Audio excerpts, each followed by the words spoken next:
Just imagine for a second that in your market a Tesla Model Y would be at 35,000 euros or dollars. And then someone comes along and says, I'll offer something similar at 20,000 euros or dollars plus 100 euros or dollars battery rent per month. Well, that's exactly what this car here is doing. This is here the Onvo L60. What is Onvo and what is it about? And can they really challenge the Tesla Model Y or maybe the other competitors like an Xpeng G6 or a BYD C-Lion 7? We're going to find out here with an exclusive episode from China actually, to give you all of the insight also of the Chinese automotive industry. Here with Thomas and Autogefuehl in 4K, full screen, full length. Let's go. This one here, well, it has nothing to do with Hyundai N program, although the logo of the Onvo a little bit looks like it. This is, so to speak, the Tesla Model Y from NIO. NIO is in the premium direction. They are taking Audi, BMW, Mercedes on the European market already. And Onvo is more like to say they want to be like the Hyundai, Volkswagen or Tesla in that kind of region. So then also lower in the price. And they also want to launch on the European market at the later stage, especially then with this very vehicle here, because Tesla Model Y has also been that bestseller like as an EV, for example, in 2023.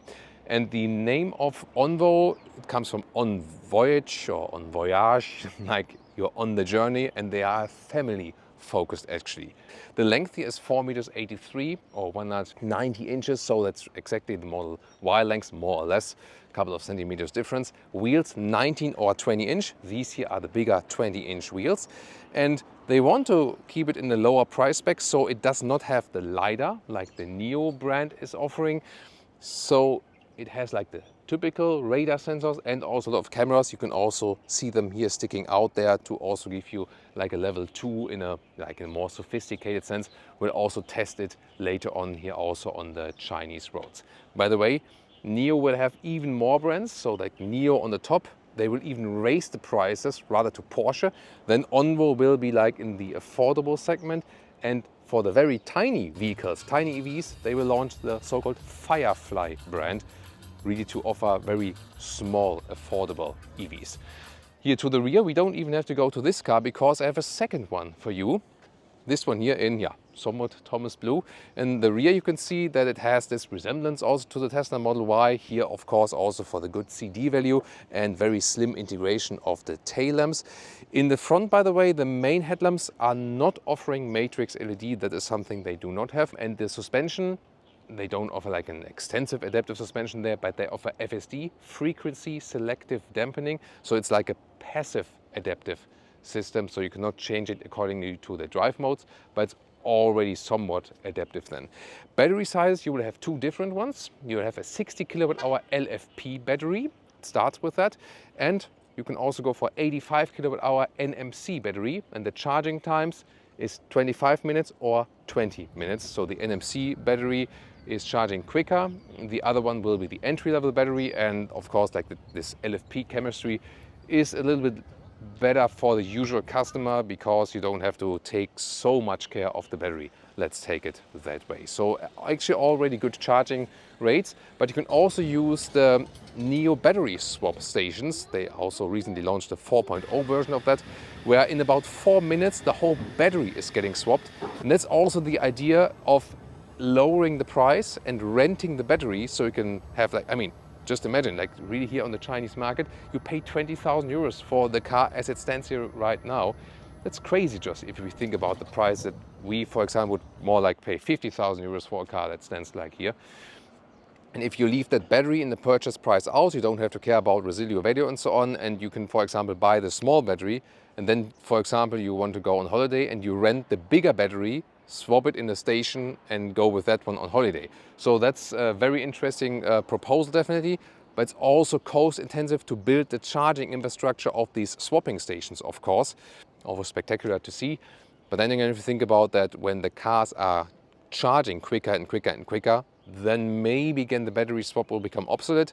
NIO then again says, yeah, but we maintain that battery also, we check if it's still good and so on, and then you always have like a fresh battery, and if they discover something that goes wrong with the battery, they can rule that one battery out and put a fresh one in. So it all definitely has pros and cons. You will also have difference between rear drive version, the ones we can also see here today. It's 5.9 seconds in the acceleration figure, but you will also get an all-wheel drive version that is then at 4.6 seconds in the acceleration. Turning indicators and the front. First of all, the indicators here in the front, very well visible. I think the overall styling looks pretty cool. What do you think? And also here in the rear, yeah, also very wide and visible, so that's all fine. But of course we want to know, does this one have a frunk or not? Sometimes they don't, sometimes they do. Really depends.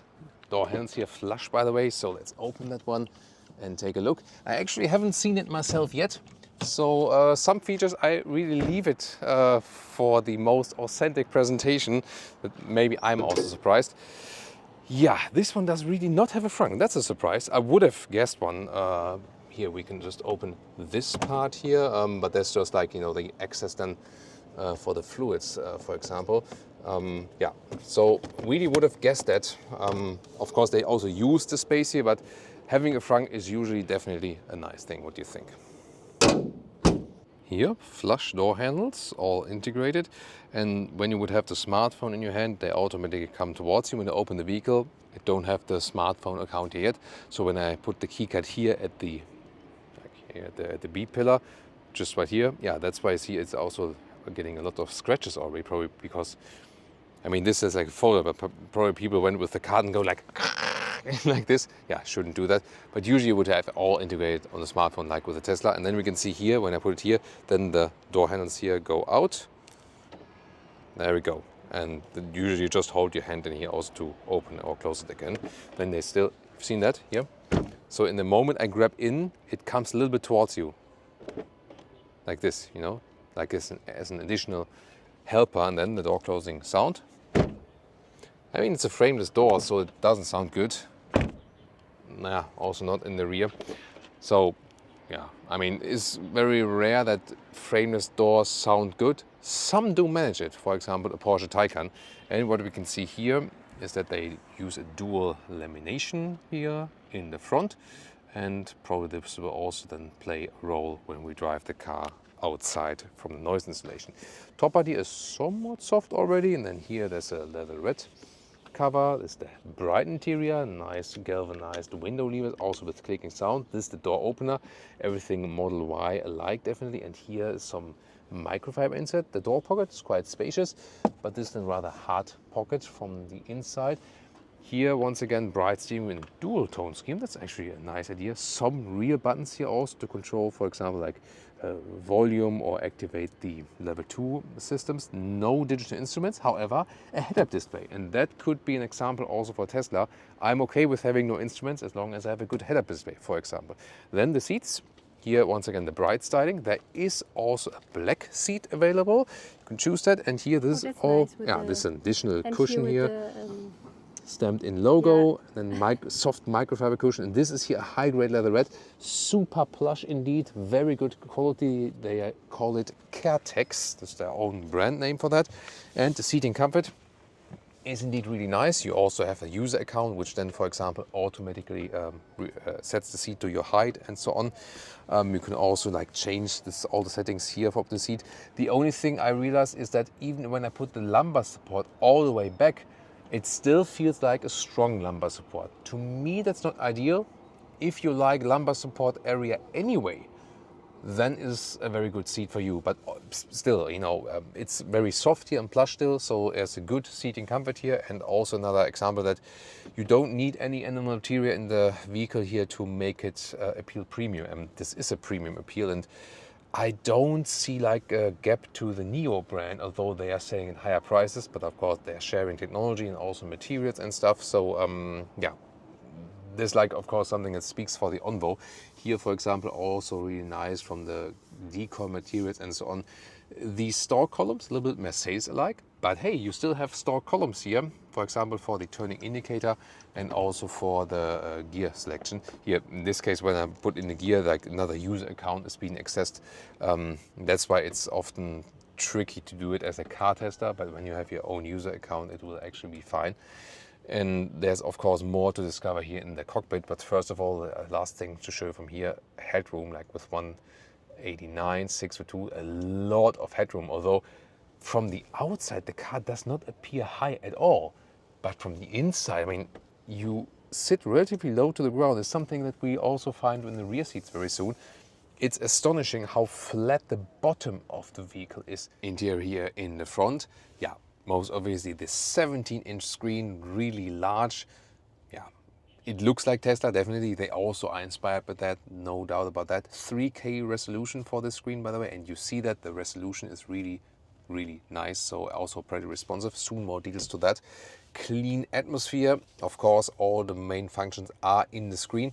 You also have a voice assistant that is close to Know Me from NIO, but you can give it like an individual name, and it doesn't have like this Know Me meme round ball eye stuff, so drawn back.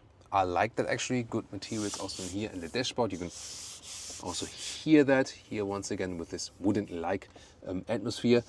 No, nothing you can open here. This is all the way closed actually. And here for the passenger seat, you even have this comfort feature that you can just relax here and make it like a sleeping position, for example. Especially with these additional pillows, you can even extend that further.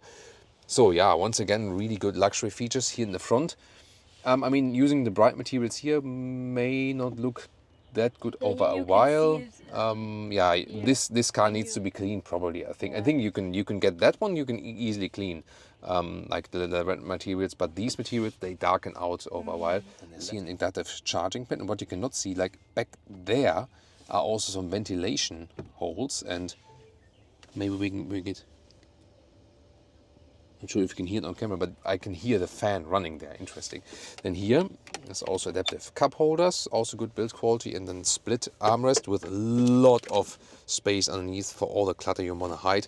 2 USB-C chargers in there. 18 bottles fitted. 18 bottles of water, like small bottles of water. Yeah, that's astonishing, definitely. And yeah, the classic setups here, like with the screen that you control the climate unit here. And I mean, one thing I also don't like in the Tesla, for example, that you have to set up also the steering wheel, like here in the system, and not with separate column here or something. Then again, people say, yeah, I have it in my user account and it's automatically set to my size. I know, maybe I'm a little bit too old school there. This is the steering wheel, driver POV, really light steering wheel. Here, these are real buttons then, for example, to click it for the level 2 assistant. This is then here the volume up and down, for example. And then once again, these Mercedes-alike stock columns right there. These red lights, infrared, you don't see them with your own eye. And there's the head-up display, which is kind of extensive. Here at the moment, hard to see. But it's very well visible, and also for guidance and so on. And here, this infotainment system is really impressive.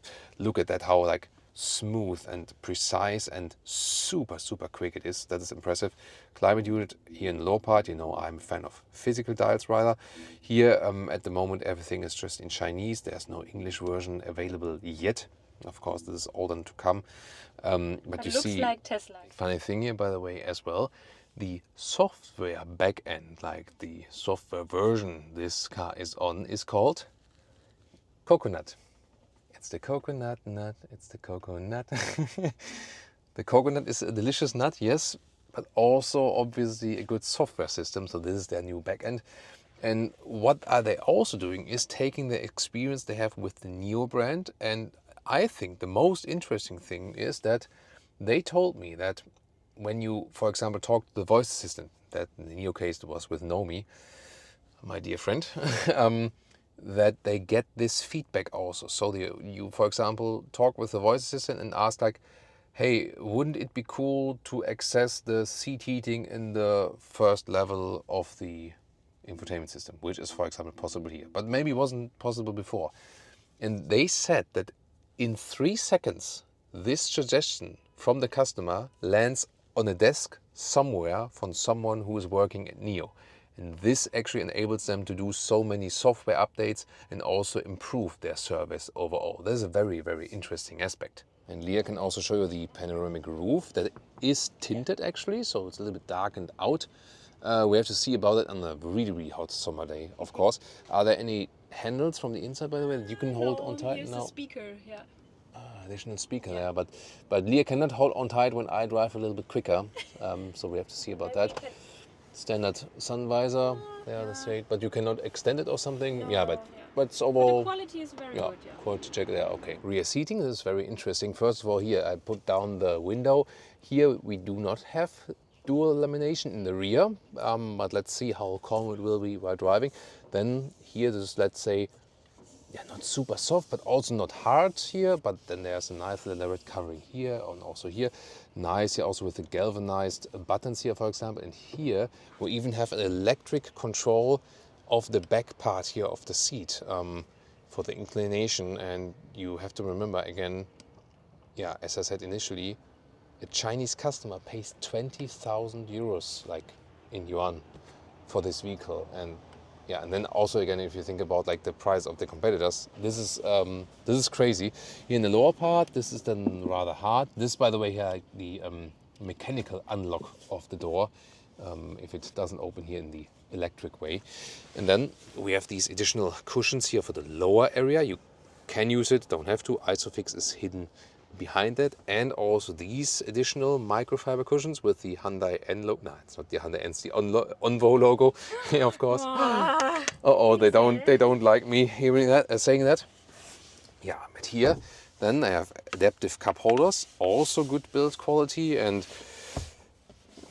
let's see about the seating comfort here.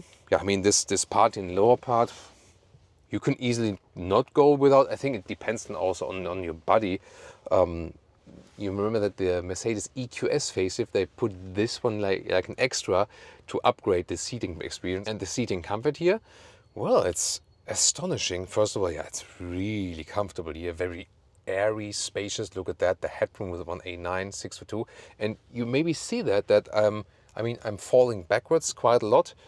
Let's see, this is the most backward position. I could also put it more upright like this, but even that way, the rear bench is relatively low also for an electric vehicle. And the legroom, wow. Yeah, and legroom, there's a lot of legroom, even though as I'm driving here in the front. So this is also like the special focus of this vehicle, because maybe you know that the German manufacturers offer their vehicles always as long version. C-Class is C-Class L here.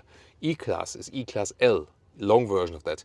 An Audi A5L, like the A5 is offered with more wheelbase. Even an Audi Q2L, they always put longer wheelbase because the Chinese families spend, for example, the weekend then together in the vehicle, and they want more luxury comfort in the rear, more legroom and so on. This is a very big focus, and here the families are supposed to have space here also in the rear, and that is working very, very well, definitely. And also using that flat bottom. Yeah, I mean, this is very cozy space, and also the build quality and everything. We also have a screen here for the rear, where you have, for example, also here the It's all control. in Chinese, yeah. Yeah, but here also, for example, I can control the front seat from this screen like this. Yeah, climate unit and so on. So yeah, it's very luxurious in the rear. USB-C charger. Then here is another space, and also like here are the like stuff here is opening or closing. And yeah, you can very well imagine why the European manufacturers have a lot of problems on this market, when this build quality here is offered for like maybe like a half or a third of the price than the European manufacturers. So that actually explains what's been happening, that especially in the EV segment, like the foreign manufacturers here in China can hardly sell anything anymore. Very important, of course, to take a look at the trunk or the boot. Electric hatch here, of course. Well, we have this somewhat coupe-like form. That's why I also have the good CD value. Then you lose a little bit of height here. Still very well usable. 1 meters and 10 or 44 inches in the width. And here the normal length is about 1 meter and 5 or 41 inches, and the height at the highest part, this one here is 76 centimeters or 26 inches. Like with the Tesla Model Y, you have a lot of space underneath actually. So here, when you lift up this one, a lot of space here, very big hole underneath, so that's actually cool. And to fold, yeah, you can also remove that one, that would also be possible. So here to grab over like this, it's also possible, so you don't have to go around, at least when you have long arms. And then let's check out the total length then here of the trunk or the boot. And that is then here at 1 meters 90 or 75 inches, so overall well usable, definitely. Let's start driving the Onvo L60. Let's see if it's a worthy competitor to the Tesla Model Y. And we put it here to the Chinese traffic, where I actually made a Chinese driver's license that I'm actually legally allowed to drive here. So yeah, all the effort then to give you the most authentic experience here. And we have another Onvo L60 here in front of it, like the blue one you see there on the left side. And we'll do both, like the driving ourselves and also the being driven with the level 2 systems, so that we can also give you these experiences. Yeah, and you see already the craziness of Chinese traffic, which also probably explains why the manufacturers are not pushing to like the fully autonomous solution that you can take away the responsibility from the driver. So even though these autonomous systems here, they are working very well already, you're still responsible at the end of the day. Yeah, because there's too much crazy stuff happening, definitely. We're driving here the small battery version, LFP battery, with the rear-wheel drive. So we have like 5.9 seconds in the acceleration figure. For most situations, this will be more than enough. And yeah, if everyone holds tight and puts, we can even put a sport mode here, so then it gets a little more boost. You can do like 30 to 60 here. Plop, that's already it. That was 30 to 60, and yeah, quite powerful. Usually it's all the power you need. You can, of course, also go for the all-wheel drive version if you want more performance, maybe like German Autobahn or something. Going back to the normal mode here, and it doesn't matter anything, it doesn't change anything for the suspension, because they are the frequency selective dampers here. That means it's a passive adaptive dampening, so it doesn't change according to the driving mode. But still, you have more span between sportiness and comfort. And so far, the road is quite well. I'm looking forward also to how it behaves when the road is a little bit more destroyed. What I already realized right now, because like so many cars around us, trucks and everything, it's kilometers an hour here, by the way, just to mention that. It's really silent, so the noise level here is very low. So far, we have to see then later on how it behaves when we can maybe drive a little bit quicker and so on. But this is also a typical situation here for the Chinese car market, that you roll a little bit with the traffic and so on, and most of the time going straight. The steering is also set on a more comfortable note, let's take it that way, so it doesn't have like much feeling to it. It's more that you just easily cruise with that, you know, so it doesn't have like the sporty direct feedback you would know maybe from some German cars. If we do some changing here back to the lanes, yeah, suspension wise it behaves actually quite well. That's nice. There's the other blue Onvo in front of us. You also see this coupe like shape, and that, yeah, it also reminds us of the Tesla Model Y. Oh, there's also some Chinese paparazzi in front of us taking some pictures of us.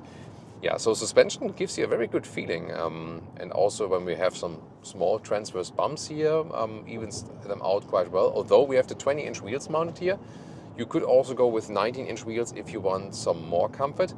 Yeah, the steering feel itself, it does remind us also, like we've recently tested the BYD C-Line 7 or the Xpeng G6. So they don't pay too much attention to the steering feel. That would maybe be like another task they could attack. After all, it's nowadays all software tuning, and you can also fine tune that. Let's just check for a moment if they put in the sport mode a little bit more feedback here. Here's sport mode, and then I switch back. Yeah. So here it's a little bit lighter, a little bit more feedback in the sport mode, but it doesn't change like the, let's say, slightly artificial gaming character of the steering wheel. So you don't need much force. Leah actually likes that, you know. So I always expect more like, you know, I need to turn the steering wheel and maybe like even feel the road, how the tires are set on the road. Leah rather prefers it that way, that she can like ease it around, you know, like this, and park it in and out very easily. So yeah. So that's maybe also then a matter of preference. Really, the most notable thing here is that it's really silent and it feels premium from the atmosphere here. Yesterday I've been driving the Neo ES6. It's also like EL6 in Europe. This is by the way interesting. You see like the flashing in the top. This is not everyone is like exceeding the speed limit. They're just taking photos, let's say like in advance, just to have the photos. Like, yeah, okay. And for traffic. Traffic control and everything. So for me, I always get like this strange gut feeling when I have the flashing light, because in Germany it would mean that you get a fine. You know, that's yeah, you have to get used to it, and then it's like, okay, yeah, someone's flashing, someone's taking a photo, and we just wave back basically. So here, very good behavior, very calm in the traffic light. The ES6 or the EL6 is feels larger, more like upright SUV. This one here rather feels like Xpeng G6 or also like the Tesla Model Y. It feels a little bit more crossover-alike, not that very high SUV, so it's more planted to the ground. So suspension and chassis-wise, It's better than the Tesla. you think so? Yeah, Interesting. That I mean, I have to say that Leah really likes Tesla because she likes like the clean and the atmosphere and so on. And I didn't even ask her for that. So that might be a problem for the Tesla Model Y if Leah says she prefers that. Here, by the way, blind spot monitor is very interesting. Shows me the camera image here in the screen, and you also hear that maybe, so it's really close, have to pay attention. And they also give the vibration in the steering wheel. It's also an interesting approach. Seat. Feel you too? The vibration? The vibration in the seat? Maybe it's Interesting. from Maybe. yeah. You feel it? Yeah, actually, that's interesting. It's maybe also on, That's a nice idea, that's yeah. interesting. Yeah, I mean, for me, the vibration in the steering wheel is more notable for the driver. So yeah, I mean, blind spot monitoring is so important because so many accidents just happen exactly for that. Now, what I also want to test here, this level 2 plus autonomous driving system, I've activated, and what you see now, well, by law here in China, I have to keep my hands on the steering wheel. That's still mandatory. But now the car is doing everything. And I intentionally activated that here before. That's interesting. Scooter driving there. So I activated that intentionally before the corner because I went, yeah, now the car is irritated by the scooter driver right next to us. So you can see, like, you have some situations where like, wow, this is like done in a flawless way. Then you have other situations where you say like, yeah, this is now interesting. Okay, like bicycle ghost rider. Yeah. Ooh, I mean, sometimes you think, so you have to, still be careful. And I'm looking out for these situations definitely. But astonishing, So it is, from the capability, it's the same like Neo does, because it's like the same corporation. And the capability is basically level 4 autonomous driving. It can do everything, but since you're still responsible yourself, it's officially still called level 2, because with level 3, it's already that the car takes over the responsibility. The only car that does that at the moment is the Mercedes S-Class, up to a speed of 95. And it's like changing the lane now automatically. Yeah, because of the navigation. Yeah. As I have a route set, it's also. Oh, now it's getting. That is a tricky traffic situation. Now it's. I didn't like that. I didn't want to, like, block our second Onvo vehicle there with the Chinese paparazzi in there. Yeah. So they can probably take like some nice car-to-car shots there. So I mean, you see, you can, like in most situations, trust the vehicle. Do they want to take? Yeah. Okay. Now I activated again the semi-autonomous drive. It depends probably. Like the more you use it, the more you trust in that. And they also collect the cloud data, and it's also something what I mentioned earlier, that they of course use that cloud data again, and also the feedback they get from users to improve these systems. Like a similar thing that Tesla of course is also doing to, like, if you have more data, you can also improve these systems. And what's also interesting, I've been testing the same system in the ES6 yesterday, or EL6. And this, like the Neo, is always using a LiDAR as well. This one does not have a LiDAR for budget reasons, that Onvo is placed like below Neo and they can sell it at a lower price. But I honestly don't feel the biggest difference. A LiDAR will of course add a layer of safety. For most situations it will not be necessary, especially, it always depends on the road condition, weather and so on. It's always better also to have a LiDAR, yes. But here most things can be done without. You know that the Tesla idea is doing everything with cameras, also for budget reasons, but also because Elon Musk says That's the way we do it, just on a lot of cloud data and so on. I'm more a fan of different sensors that you also have some redundancy in the system, basically. But here are really smooth on the motorway, and I'm still just holding on to the steering wheel, which is, by the way, nicely done, you know, like also from the size, from the material, you know, all animal-free materials here. It's comfortable from the seating position and so on. So it's all really nicely done. And I think the overall package, you can say, yeah, I mean, the Xpeng G6 is, from the drive feeling, I feel at least, the one that comes closest to it. Also from like how high the car is, the whole chassis concept and so on. The Model Y, which we see here, also popular, of course, very popular here in China. The Model Y, so now they want to catch up again here for the shooting here. So the Model Y, I feel, sorry guys, it's the car that, you know, the car is driving us so at the moment. So the Model Y, I feel, is definitely stiffer from suspension, more bumpy.